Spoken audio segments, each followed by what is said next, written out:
চোখ বুঝলেই দোতারার সুর শুনতে পাই, দোতারার সুরের সঙ্গে দেহের সুর মিশে গেছে, যতদিন বাঁচবো দোতারার সুর বাজিয়েই বাঁচবো। এরকম অনেক অনেক আধ্যাত্মবাদ, নিজের সঙ্গীতের প্রতি অনুরাগ বা একেবারে নির্মোহ গল্প যাকে নিয়ে তিনি গত হয়েছেন, তার এভাবে বলা ভালো যে তার পৃথিবী প্রস্থান হয়েছে রব ফকির।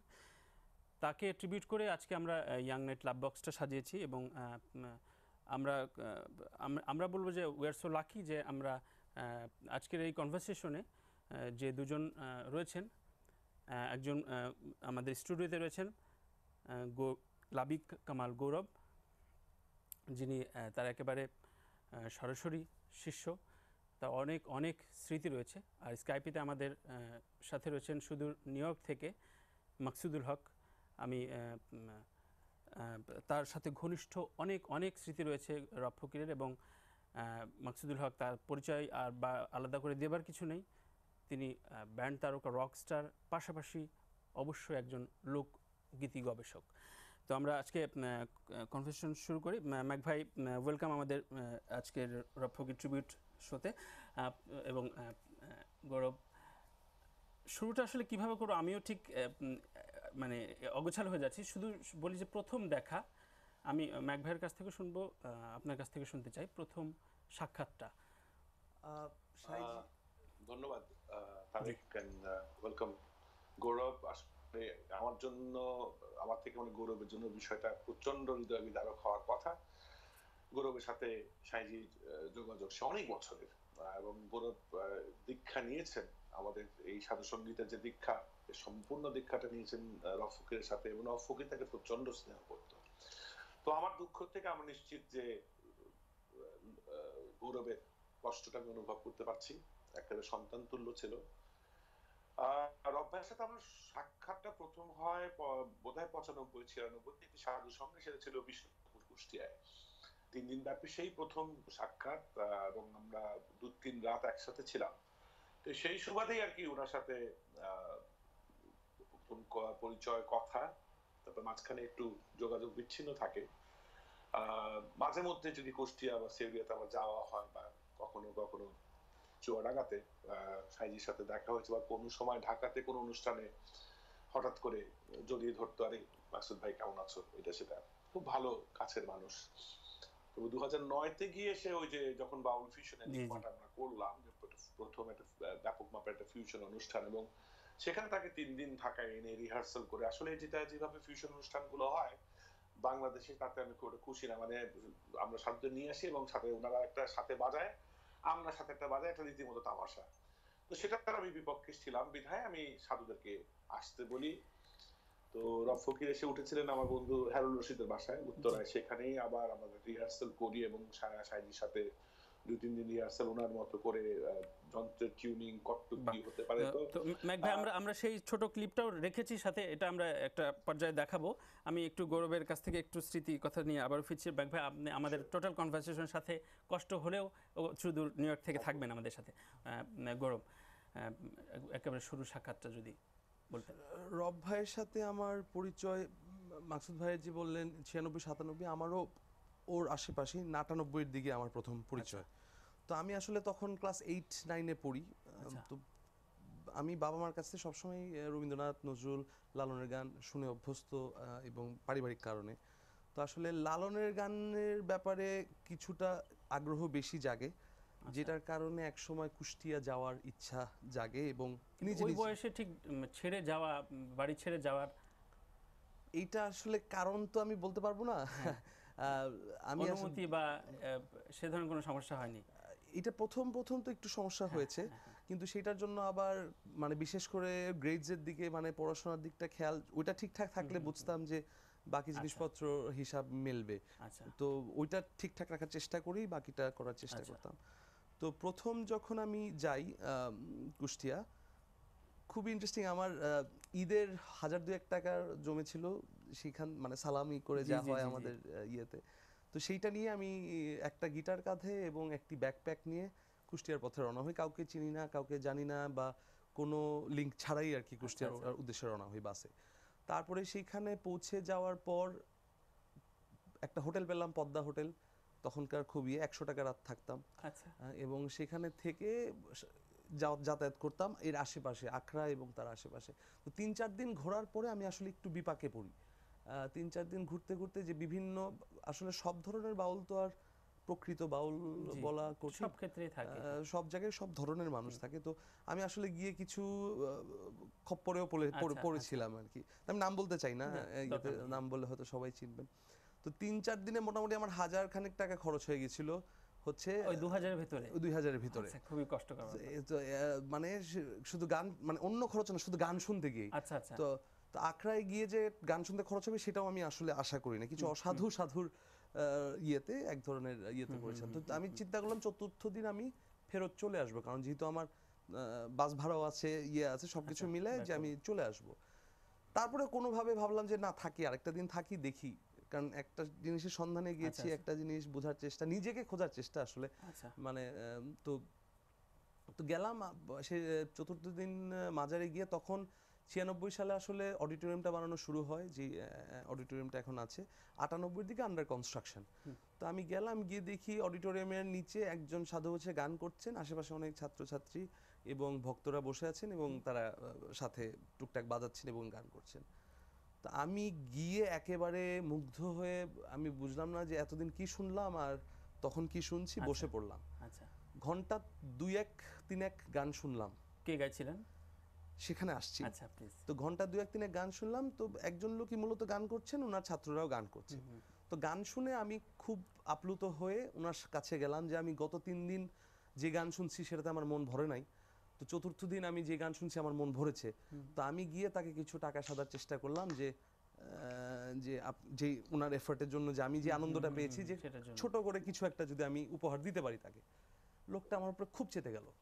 আচ্ছা লোকটা চেতে গেল, বললো যে সাওয়াল, কই থেকে আসছো তুমি? তা বললাম ঢাকার থেকে আসছি। তো বললো তোমার সাহস তো ভালোই। আমি বলছি মানে? বলে, তুমি ঢাকার থেকে ছেউরিয়া আসছো, তুমি সাইজির মাজারে আসছো, আমরা সাইজির লোক, তুমি আইসা আমাদের টাকা সারতেছো, আমার গুঠানে আইসা, এটা তো একেবারে রিভার্স ক্যারেক্টার। একদম রিভার্স ক্যারেক্টার। তো আমি একটু চমকায় গেলাম। তো তখন আমি তো কাউকেই চিনি না, তো ওই অবস্থায় তো আমি টাকাটা দিতে গিয়ে আবার বিরত থাকলাম, দিলাম না টাকাটা। দিয়ে বললাম, তো খাওয়া দাওয়া হয়েছে নাকি, আমাকে জিজ্ঞেস করলো। তো আমি বললাম, না খাওয়া দাওয়া তো হয়নি, খাইছি দুপুরে খাইছি, তারপরে আর ইয়ে হয়নি। তো বলে, তাহলে চলো। তখন অচেনা মানুষ, কাউকে চিনি না, এখন বিশ্বাস করব না এগুলা, এটারও তো ভয় থাকে যে একটা ইয়েতে, আর এর আগে 3 দিন একটা ইয়ের পরে। তো গিয়ে আমি উনার চোখে কি জানি এক ধরনের দেখলাম, যেটাতে আসলে অবিশ্বাস করার সুযোগ ছিল না। তো রওনা হইলাম। রওনা হয়ে প্রায় ভ্যানে আধা ঘন্টা, রিক্সা ভ্যান এবং হেঁটে প্রায় 1.5-2 ঘন্টা মিলে, তখন রাস্তা হয়নি ওনার বাড়ি পর্যন্ত, এখন রাস্তা আছে। তো এইসব করে ওনার বাড়িতে গিয়ে পৌঁছালাম। পৌঁছে ওনার গিন্নিকে বললেন যে, এই দেখো উঠানে কোনো কিছু মুরগি টুরগি আছে নাকি, ধরো কিছু একদম বাড়ি নিয়ে গেলেন? একদম বাড়ি নিয়ে গেলেন। আমরা রাত 1:30টার দিকে বাড়িতে পৌঁছই। মোটামুটি ভোর 5টা পর্যন্ত আমরা ওইখানে গান করি আবার। আচ্ছা আচ্ছা। কিন্তু তখন ওই দর্শক হিসেবে তো অনেকেই ছিলেন না, ওনার সঙ্গের যারা লোকজন ছিল, তখন সে বললো ঢাকা থেকে চাউল আসছে, আমরা বাসায় যাব, তোমরাও চলো। আচ্ছা আচ্ছা। তো ওইভাবে গিয়ে ভাবি রান্না করলেন, আমরা ভোর 4টা-5টা পর্যন্ত গান করলাম, 5টার দিকে একসাথে খেলাম। বাহ, আরো একটু ফিরবো। আমার মনে হয় এইটাই আমার প্রথম রব ফকিরের সাথে। চমৎকার করে বললেন গৌরব। আপনার পাশে মনে হয় রব ফকিরের একটা আত্মার অংশ, আমি যদি বলি সেটা রয়েছে। আমি একটু ছোট করে দর্শকদের উদ্দেশ্যে জানাতে চাই যে বেতারে আব্বাস উদ্দিনের গান শুনে দোতারা বাজানোর প্রতি তার আকর্ষণ জন্মে। বাজার থেকে কিনে আনেন দোতারা, সেই দোতারা তোলা সুর তার কাছে ভালো লাগতো না, তাই নিজেই তৈরি করা শুরু করেন। কাঁঠাল কিংবা নিম গাছের কাঠ এবং ছাগল বা গুইসাপের চামড়া, পিতলের প্লেট দিয়ে নিজের মতো করে দোতারা বানাতেন। আমি একটু আপনার এবং ম্যাক ভাইয়ের এই দোতারা বাজানোর একটু এই বিষয়টা শুনবো।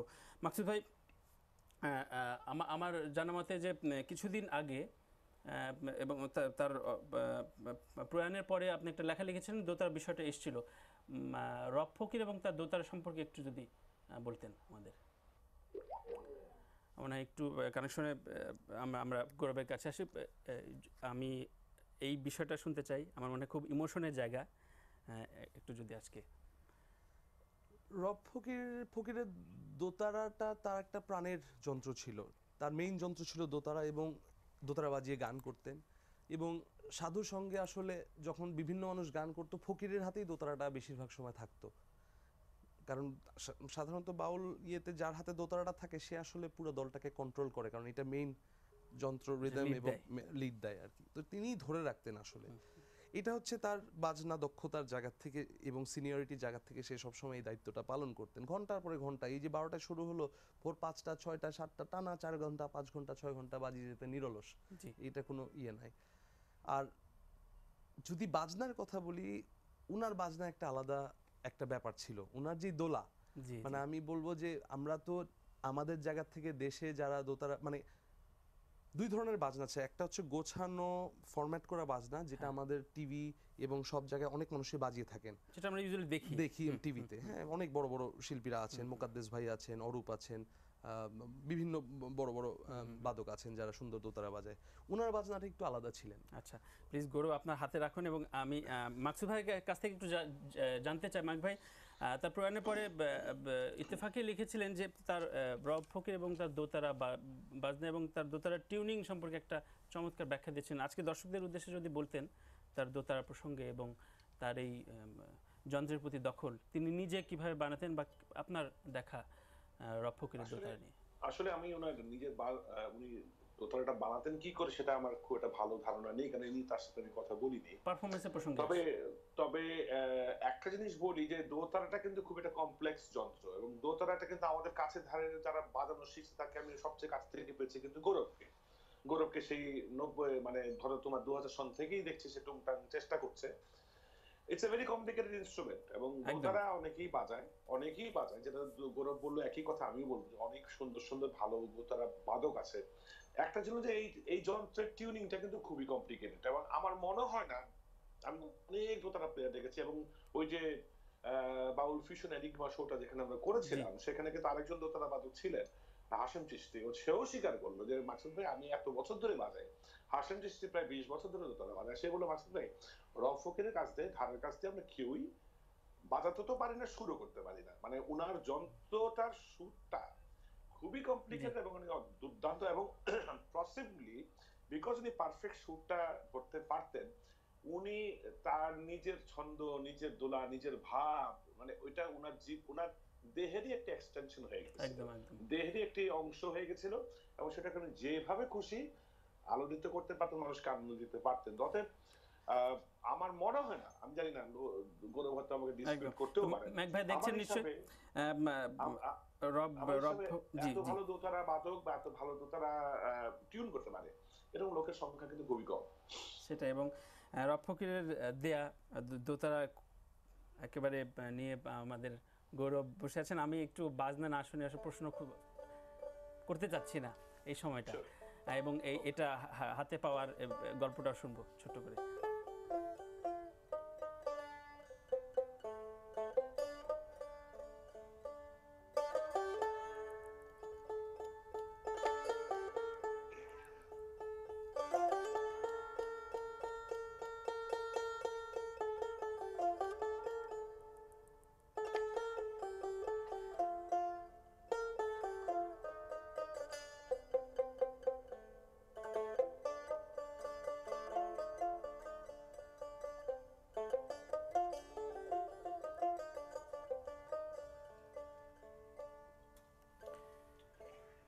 বা রেশ কাটছে না আসলে। আমি এটা তার দেয়া এবং এই উপহার বলবো না, এটা একটু সম্পদ, এটা হাতে পাওয়ার যদি এইটা আসলে আমি তো দোতারা বাজানো শুরু করি এরকম 2002 সাল এরকম নাগাদ। তো তখনই রব ভাইয়ের সাথে পরিচয়ের মাধ্যমে আমি ওনার হাতে দোতারাটা দেখি, এবং ওনার দোতারা আওয়াজটা সবসময় আলাদা। তো আমার আসলে সৌভাগ্য হয়েছে ওনার সাথে অসংখ্য সাধু সঙ্গে যাওয়ার। প্রায় বছর 7 থেকে 10 বছর মতন হবে যে আমি ওনাদের সাথে সারা বাংলাদেশে বিভিন্ন জায়গায় ঘোরার সুযোগ হয়েছে। আসলে আমার বাউল গান শেখা বলেন, দোতারা বাজানো, খমক বাজানো, এই পুরো ব্যাপারটাই কিন্তু ওনাদের সঙ্গ পেতে পেতেই বা সান্নিধ্য পেতে পেতেই কিন্তু এই জায়গাটা গড়ে ওঠা। তো তারপর তো আমি 2007-এর দিকে লন্ডন চলে যাই।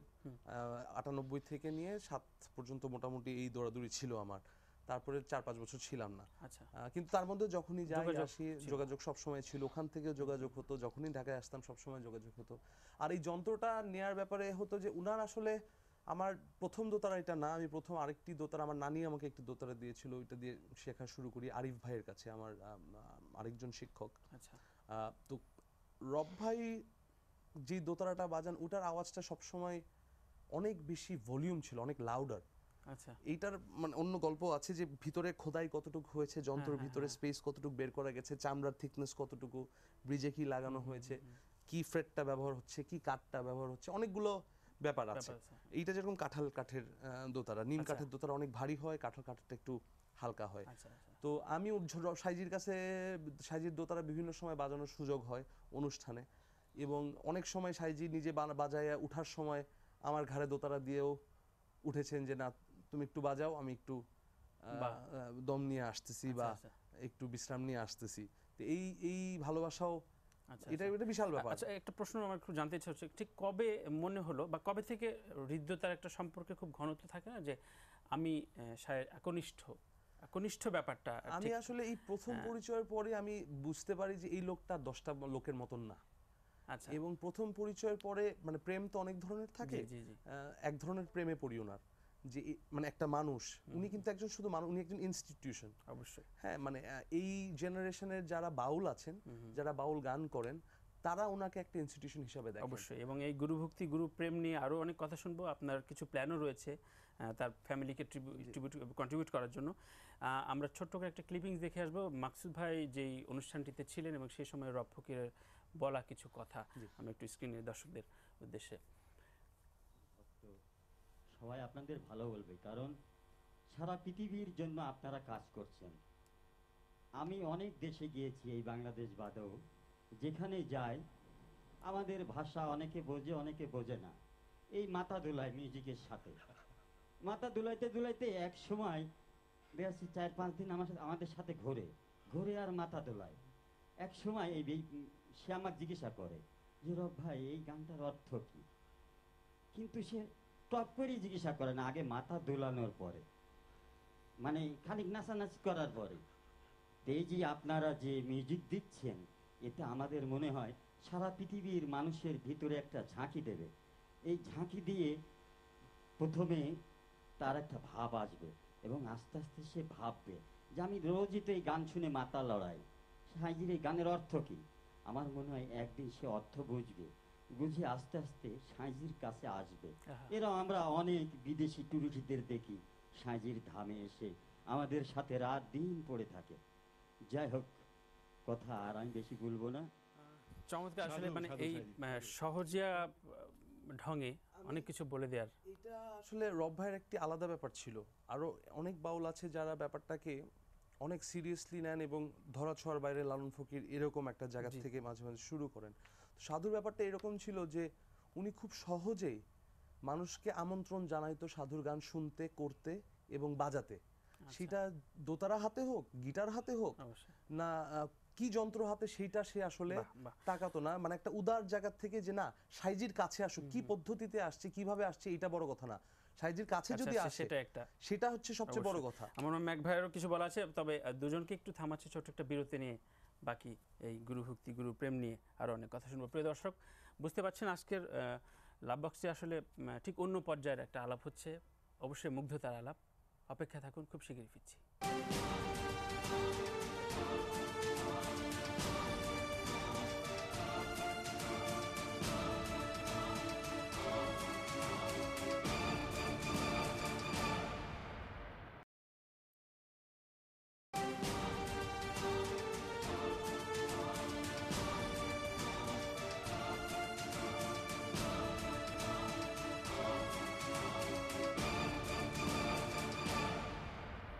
প্রিয় দর্শক, স্বাগত আরও একবার এটিএন নিউজ ইয়াং ক্লাব বক্সে। আমরা আজ রব ফকিরকে ট্রিবিউট করে আজকের বিষয় রেখেছি গুরুভক্তি গুরু প্রেম। তো ব্রেকের আগে গৌরব বলছিলেন আমার ম্যাক ভাইয়ের কাছে আসবো। ম্যাক ভাই, তার সম্পর্কে আপনার অনেক স্মৃতি জানি, আজকে একটা অনুষ্ঠানে সম্ভব না, তো আপনার তার সম্পর্কে একটু বলে, এবং আমি জানি নিউ ইয়র্কে বেশ কিছু শোতে তাকে ট্রিবিউটও করছেন, এই গল্পগুলো যদি দর্শকদের সাথে একটু শেয়ার করতেন। না আসলে গৌরব যে কথাটা বললো, সাইজির যে আহ, বাউলদের ভিতরে, সাধকদের ভিতরে কিন্তু অনেক অনেক ধরনের মানুষ আছে, ভালো মন্দ মিলিয়ে কিন্তু এই পৃথিবী, কেমন? আবার এক ধরনের সাধকরা আছে যারা ধারণা করে তাদের দিয়ে লালন শুরু এবং তাদের দিয়েই শেষ, প্রচন্ড একটা রক্ষণশীল জায়গা থেকে তারা এই ভাব সাধনা গুলো করে। তো আমরা সাইজির, রফিক সাইজির যে কথা শুনলাম বা যে স্ক্রিপ্ট আমরা দেখলাম, তাতেই প্রমাণ করে যে এই ভদ্রলোক কিন্তু আসলে সঙ্গীতটা কি হলো, সাথে গিটার বাজলো না বেস বাজলো নাকি দোতারা বাজলো ঢোল বাজলো, এটার থেকে মোর ইম্পর্টেন্ট তার ছিল লালন সাইজির কাছে লোক কাছে ভিড়বে কিনা, সেটা একটা কথা।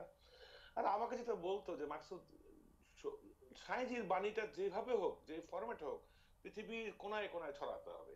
সাইজি যে কাজগুলো করে দিয়ে গেছেন সেগুলো আগাবে কে, এগুলো আমাদেরকেই আগাতে হবে, সেটা বিভিন্ন ফরম্যাট। সাইজি যে 200-250 বছরের ফরম্যাট করে দিয়ে গেছে, সেটার বিন্দুমাত্র মানে ধ্বংস না করে, সেটার কাছাকাছি থেকে তত্ত্ব বিকৃত না করে, সুর বিকৃত যতক্ষণ না করে, যতটুকু আগানো যায়, যেভাবে আগানো যায়, করতে অসুবিধা কি? তো রফিক সাইজির ভিতরে একটা গুণ ছিল, উনি কিন্তু মোস্ট মডার্ন ম্যান ছিলেন ফর হিজ টাইম। ওনার দোতলার সাথে উনি যে পিকআপটা ইউজ করতেন, এটাই প্রমাণ করে। লন্ডন থেকে নিয়ে এসেছিল, গৌরব আচ্ছা নিশ্চয়ই আচ্ছা জানে। আমার আচ্ছা, সত্য কিন্তু উনি মাকসুদ, এবং আমি দেখলাম যে কোনো মানে একেবারে ইলেকট্রনিক পিকআপ আলাদা সাথে একটা দোতারার সাথে। হেডফোন আলাদা, হ্যাঁ হ্যাঁ, বাহ, দোতলার সাথে পিকআপ, ওটা মানে ওয়্যারলেস পিকআপ, সেটা দিয়ে উনি টিউন করে যে বাজালেন। এবং এই জন্য ওই শোটা দেখবেন, পারফরমেন্স, ওনার মুভমেন্ট, ওনার মুভমেন্টে কোনোভাবে কিন্তু এফেক্টেড না। শুধু উনি যেখানে মানে আমাদের রক মিউজিশিয়ান ঝাঁপিয়ে ঝাঁপিয়ে বাজাচ্ছে, এসে গান করছেন, কিন্তু ওনার দোতরা কিন্তু একদম ক্লিয়ার, বিকজ উনি ওয়্যারলেসটাই ইউজ করছেন। তো এই যে মোস্ট একটা আধুনিক একটা সাধক লেভেলের মানুষ, ঢাকা শহরে থাকেন না, একজন ভাব সাধক, উনি যে মোস্ট মডার্ন ইনস্ট্রুমেন্ট গুলো নিয়ে উনি যে চিন্তার ছিলেন, he was very modern for his time. And এটা উনি শুধু মানে বাদশা আর ভাই কিছু আমাদের না, সাথে না, উনি নিজেও কিউবান বলেন, ব্রিটিশ বলেন, এই আমেরিকান বলেন, বিভিন্ন মিউজিশিয়ানদের সাথে এক স্টেজে উঠে এক বাজিয়েছেন। এক ইয়েতে গান করেছেন। হ্যাঁ, তো এটা বাহ, এটা প্রমাণ করে আপনাদের রক্ষণশীলতা জিনিসটা একেবারে ছিল না, উনি ওপেন ছিলেন, এবং সঙ্গীতকে উনি একটি, সঙ্গীতকে একটি ভাষা এবং একটি ধর্মই মনে করতেন, বিধায় উনার রব ফকির শাহী হয়ে ওঠা আর কি। অবশ্যই। এটাই আমার একটা বিন্দু, একটা খুব ক্ষুদ্র অবজারভেশন, এবং এটাই বোধহয় সম্ভবত makes Rab Fakir different than any others in the মানে থ্যাংক ইউ আমাদের ম্যাক ভাই। ভাষা। এত এত দূর থেকে আমাদের শোতে এই গুরুত্বপূর্ণ, আপনাকে ছাড়া আসলে আসলে অসম্পূর্ণ ছিল আজকের আলোচনাটা। আমি থ্যাংক ইউ সো মাচ, তোমরা আমাকে যোগাযোগ করেছো, নাবিককেও, গৌরবকে অনেক ধন্যবাদ, সবাইকে জয় গুরু। থ্যাংক ইউ মাকসুদ ভাই, ভালো থাকবেন, দেখা হবে শিগগিরই। জয় গুরু। আহ, তো গৌরব, আমরা খুব বেশি সময় পাবো না। আমি শুধু একটা বিষয় একটু জানতে চাই, তারপরে ফ্লোরটা ছেড়ে দিচ্ছি। সেটা হচ্ছে তার রেকর্ড সংখ্যা কত ছিল, এবং সর্বশেষ বোধহয় আপনারাই কাজ করেছেন। 2-3টা রেকর্ডের মতন ছিল। আচ্ছা। একতার মিউজিক বগি ভাইদের সাথে একটা কাজ করেছেন শব্দের ঘরে 2011-তে। তারপরে খুব রিসেন্টলি তার এই 2015-তে বেরিয়েছে রেডিও 2008, এটা একটা লাইভ অ্যালবাম পাপ্পুনের কথা। এবং শেষে আমাদের দল যেটা করি, গত বছর আমরা ওম্যাডে গিয়েছি, পৃথিবীর সবচেয়ে বড় ওয়ার্ল্ড মিউজিক ফেস্টিভ্যাল। সেটার জন্য আমরা শিকর বলে একটা দল করি, আমি, রব ফকির, নজরুল ভাই, বেবি ভাবি, জালাল বাসিতে, একটা খুব স্ট্রং, মোকাদ্দেস ভাই দোতার, খুব স্ট্রং একটা টিম। এইটা নিয়ে আমরা আসলে ইউরোপ ট্যুর করতে যাই। অ্যাজ এ ব্যান্ড মেম্বার হিসেবে রব ভাই ছিলেন। আচ্ছা আচ্ছা, সো ওইটার একটা পার্ট ছিলেন রব ভাই, একদম ট্রেডিশনাল দল, ওখানে কোনো গিটার ছিল না। তো এটার মূল পারপাসটাই ছিল যে একটা ইন্টারন্যাশনাল ফোক ফেস্টিভ্যাল বা প্ল্যাটফর্মে একটা মেজর ওয়েস্টার্ন অডিয়েন্সের সামনে বাংলাদেশের বাউল গান, লালনের গান, ভাবের গান তুলে ধরা বাহ। At it's core format.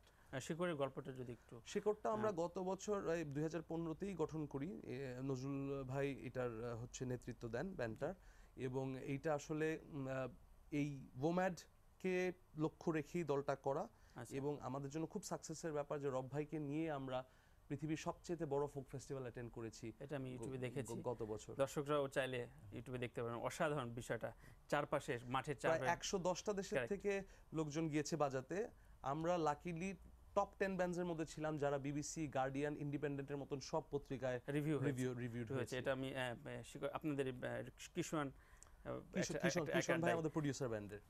দেখেছি। তো আমি গৌরবের কাছে, গৌরবের গান শুনে আজকে বিদায় নেব। তার আগে একটু জানতে চাই যে রব ফকির বা তার কাজ রক্ষণ, মানে সেটাকে প্রিজার্ভ করা, সেটাকে ছড়িয়ে দেওয়া, এইসব বিষয়গুলো যেহেতু সাধক বাউলদের ভেতরে তো পারিবারিকভাবে বা সাংগঠনিক বিষয় থাকে না, একটু শিষ্য হিসেবে গৌরব কি করছেন বা ভালোবাসা ভালো লাগা আসলে যাই করি কোনো কিছুই উনি যে আমাদের জন্য করে গেছেন, শুধু আমার জন্য না, এই জেনারেশনের যারা মিউজিশিয়ান বাউল গান ভালোবাসে তাদের জন্য যা করে গেছে সেটা কিছু করি আসলে এটা করা সম্ভব না। তো আমরা একটা ছোট্ট উদ্যোগ নিচ্ছি যে এই রব ভাই দেহত্যাগ করার পর আমরা ওনাকে নিয়ে একটা শেকড় দলের তরফ থেকে, এটা আমি করছি না, আমাদের দল থেকে করছি, আমরা একটা সিরিজ অফ ছোট ছোট লাইভ অনুষ্ঠান করার চেষ্টা করছি, যেখানে অন্যান্য যারা এই মিউজিক সিনের অর্ণব আছে, পান্ডু গিটার বাজায়, বুনো বেস বাজায়, আনুষে রব ভাইয়ের খুব কাছের ছিলেন, তো এরকম বহু মানুষ, শফি মণ্ডল, মানে শুধু এই জেনারেশন না, বাউল যারা আছেন সাইজির সাথে এবং পরিচিত কাছের মানুষ যারা, তাদের আমরা আমন্ত্রণ জানাবো, কেউ বাজাতে, কেউ কথা বলতে, কেউ শেয়ার করতে।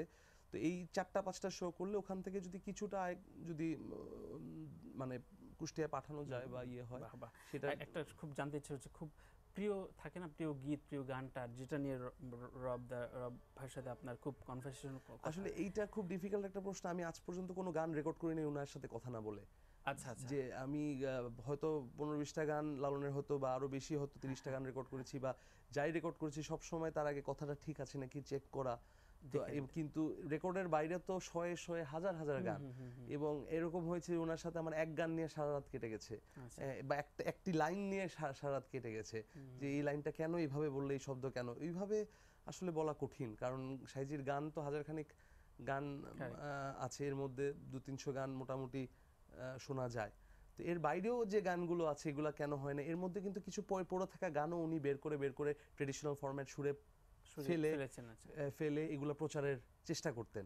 যে কারণ ওই সত্যি কথা বলতে 200 গান তো না, শহরে দেখলে আপনি 30টা গানের বেশি গাওয়া হয় না। সর্বশেষ বোধহয় এখানে ফোক ফেস্টে আপনার একসাথে, এটা কি সর্বশেষ শো ছিল? আমার সাথে ওনার শেষ। আসলে প্রশ্ন অনেক থেকে যাচ্ছে, সময়টা চলে যাচ্ছে, তো আমি গানে ফিরবো, গান দিয়ে আজকে শেষ করবো। রব ফকির এবং তার এই যে তার অগণিত ভক্তদের নিয়ে গৌরবের কিছু বলা থাকলে একটু, আমি তার আগে আমি একটু অফিসিয়াল বিদায়টা নিয়ে আসি, আমি আপনাকে ছেড়ে দিচ্ছি। প্রিয় দর্শক, খুব বেশি বলার নেই, শুধু এই নির্মোহ থাকা যে বিষয়টা, আসলে শুধু শিল্পী জীবন না, যে কোনো মানব জীবনে ভালো লাগা, ভালোবাসায় থাকার জন্য নির্মোহ থাকার প্রয়োজন, যেটা রব ফকিররা বারবার দেখে যান এই জীবন দর্শন। আমি ফ্লোরটা ছেড়ে দিচ্ছি গৌরবের, লাবিক কামার গৌরব আমাদের আজকে অতিথি ছিলেন, বললেন অনেক কথা, আজকে গান শেষ করবো। রব ভাইয়ের মানুষের মতন মানুষ আসলে মরে না, মরতে পারে না। ওনারা আমাদের মধ্যে জীবিত থাকেন, এবং ওনার অনুরাগী যারা, ওনার প্রেমের মানুষ যারা, তাদের মধ্যে উনি বেঁচে থাকবেন, গানের মধ্যে উনি বেঁচে থাকবেন। আমি একটি গুরুতত্ত্ব গান দিয়ে শেষ করছি। তোমার দয়া বিনে গুরু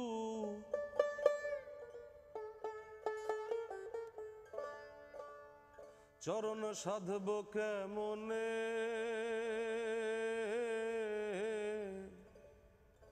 চরণ সাধব কেমনে দয়া,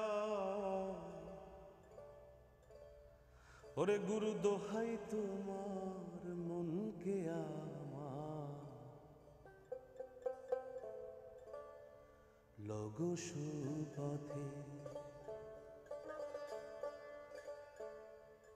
গুরু দোহাই তোমার মনকে আমার লগো সুপথে,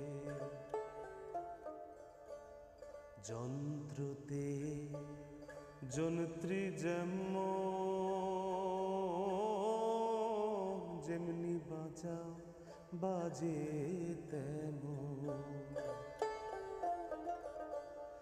যন্ত্রতে যন্ত্রী